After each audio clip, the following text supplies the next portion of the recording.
अर्धापूर तालुक्यातल्या दाभाडमधल्या शॉर्ट सर्किटमुळे शिवाजीराव टेकाळे यांच्या शेतातील गोठ्याला आग लागून 2 बैलांसह शेतातील अवजार आणि बैलांचं खाद्य कडबा जळून खाक झाले आणि लाखो रुपयांचं नुकसान झालंय।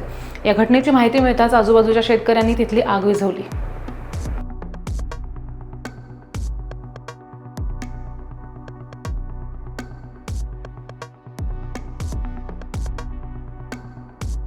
काय सांगाल आणि कशामुळे आग लागली?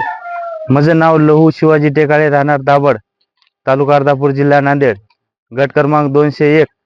दुपारी 1 वाजता आग लागली। लाईटचे शॉर्ट सर्किट झालं, म्हणजे झोपडं होतं खाली आणि तिथं बैल जळाले, नुकसान झाली, गाई जळाली, वासरू जळालं आणि घरगुती काही सामान होतं, कुटी मशीन होती, दुसरं काही सामान होतं, कडबा होता, अजून खाली 7-8 हजार कडबा होता आणि शेतीची अवजारामध्ये ठेवली होती झोपड्यामध्ये आणि बरेच काही अजून जळालेलं आहे आणि MSCB जबाबदार राहील आमचे भरपाई करण्याचे। अंदाजे किती नुकसान झालं? 4-5 लाख रुपये झाले नुकसान आमचं। शासनाचा कोणी कर्मचारी वगैरे पाहण्यासाठी कोणी आले नाही अजून? MSCB कार्यालय नाही, कोणी आले नाही। MSCB जबाबदार राहील याच्यावर। शॉर्ट सर्किट झालं दुपारच्या वेळेस।